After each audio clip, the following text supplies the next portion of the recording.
Thank you very much, Mr. Chairman. Thank you all three for your very, very expert and informative presentations. Let me just ask Dr. Whittington, you've made 4 recommendations. Thank you for those. I think they're right on the money and in terms of things we should be doing. When you talk about the GERD and the Aswan High Dam and the status of the negotiations, my question is, what might a prudent agreement look like? I mean, the time seems to be, coming and quickly passing. I mean, as you pointed out, filling of the dam might begin as early as 2016. You talk about the U.S. Department of State should increase its diplomatic efforts. What is it doing? How engaged are we? How would you rate it? Is it enough? Is it something we should invite State and USAID to be here to give us some insights, and maybe we could prod them along to try to make this much more serious? The GAO study has said USAID WASH interventions don't cover large water issues such as dams, as you know.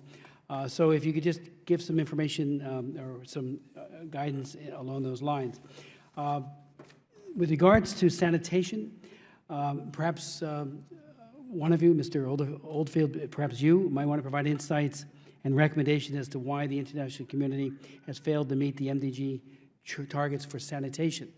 And even meeting those targets for the accessibility to clean and safe water, we're talking about halving the number of those who don't have access, and that still leaves us, as you know, with over 663 million people who have lacked access to safe water. So it's a step in the right direction, but it's certainly not the achievement of the hope which would be universal access. But why is sanitation a laggard?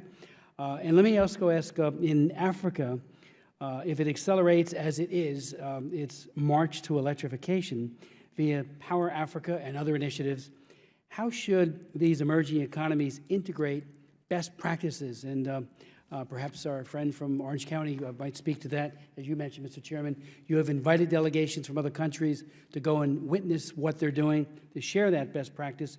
But is our government integrating the experts in the field like yourself so that, Nigeria, Ethiopia, name the country, could say, why reinvent the wheel? This has been perfected to the point, and now that we have access to electricity that we hadn't had before, that state-of-the-art sanitation can be deployed in a way that provides for safety and efficacy of the whole operation. So if you could speak to that, because it seems to me we've written the book on this. We've done this on a whole lot of other issues. We learned from others, but we also, as a country, and I think Europe can say the same thing, has much to share. But if we're not actively integrating that sharing process, you are, but can it be accelerated? Should it be accelerated? And if you could speak to that. Okay, I'll go first. In terms of our experience, we're fortunate that we have very highly qualified engineering companies, private companies, that actually designed and built our facilities for us. The companies are multinational, so they of course can go to Singapore, or there's another plant similar to Singapore's in Kuwait that General Electric actually built there and operates it currently. So in terms of exporting the technology, it's really the American corporations that are leading the way and that have the engineering skill and know-how in terms of the design and in the construction.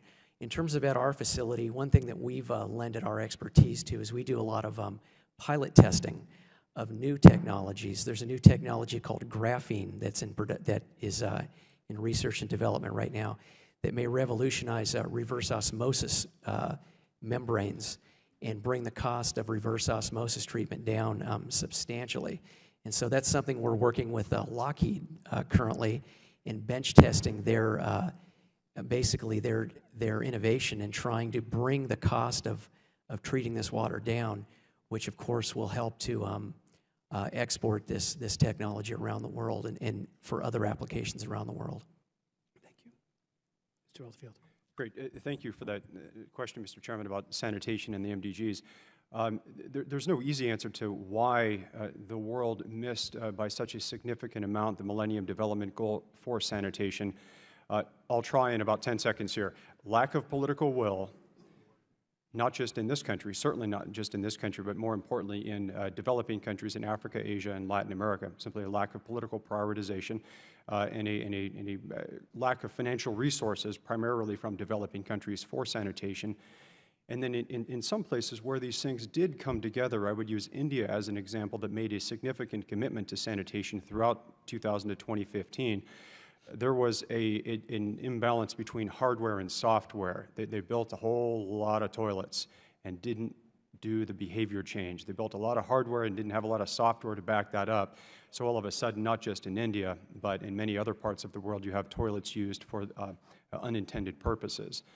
If I might take 10 seconds to address the flip side of that, which is how we're going to address the Sustainable Development Goals commitment to universal coverage of sanitation by 2013, it's exactly the opposite. Increased political commitment and prioritization for sanitation, appropriate sanitation solutions so that all 7+ billion of us have a place to go to the bathroom on the planet. Political leaders, and I don't mean sanitation ministers or water ministers, I mean prime ministers, finance ministers, heads of state, and heads of government need to prioritize this, and that's something that we're trying to work on a bit. And therefore, increased financial support for sanitation, primarily from developing countries themselves. There are a lot of efforts within USAID and up on Capitol Hill to figure out how to best address this concept of domestic resource mobilization, DRM. How can we help mobilize more public and private resources for development challenges, including sanitation, not from this country, not from the international donor community, but from developing countries themselves.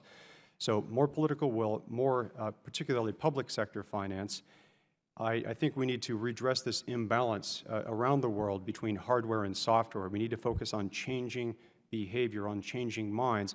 Then the hardware problems will solve themselves, I think. If everybody wants a toilet, the public or the private sector is going to come up with a way to make sure that every single one of those people has a toilet. And then lastly, echoing your concerns, that I haven't seen anything about this GAO audit yet, but from what you've shared with us very briefly, I think I would agree with their concerns. What I'd like to see, not just in the sanitation space, but in the entire WASH space, is modernizing foreign assistance network principles of foreign assistance reform, increased accountability, increased capacity, decentralized ownership, and increased transparency throughout our foreign assistance. Thank you. Just on that point, do you believe the political will is emerging, is there perhaps to have universal access to adequate sanitation by 2030, pursuant to the post-2015 goals? I do, whether you mean in the developed world or in the developing world. I think that, I mean, this hearing is a manifestation of increased political will for sanitation in developing countries from the United States as one member of the international donor community. The Dutch government's doing a fantastic job with this, the British government, the German government. We have a lot of allies in our renewed focus on sanitation.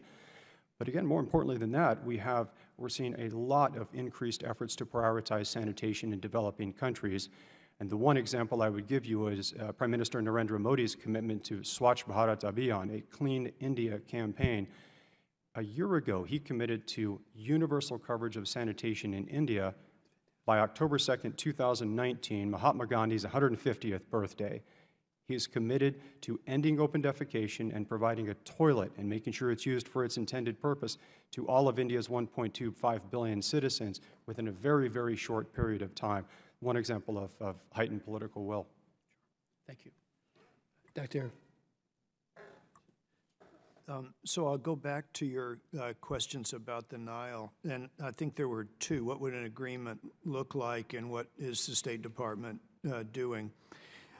They're both great questions. And what would an agreement look like if you go to the Murray-Darling in Australia, or you go to the Colorado, where you have large over-year storage facilities on big rivers and water-scarce areas? Those agreements are hundreds of pages long.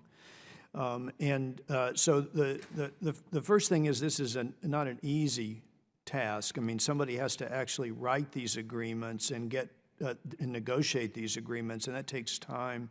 And it needs to start very quickly. Technically, what has to happen in the agreement is that Ethiopia is going to be filling the GERD reservoir, but they've got to pass enough water down to Sudan and Egypt during that time so that they those countries can meet their essential needs. Egypt has the S1 high dam, so they can buffer this a little bit if they have storage in the high dam. Sudan does not. There's no over-year storage in Sudan. So there has to be enough water passed to meet the essential needs of Egypt and Sudan during the filling. But more importantly, in the long run, there needs to be coordinated management on the droughts, because that's where the real conflict could come. If Ethiopia wants to hold back water on the droughts, and that water is really needed downstream in Sudan and Egypt. So this is not hard to do technically, but it has to be negotiated. And so the key point on the agreement that we're missing right now, we don't have an agreement, but that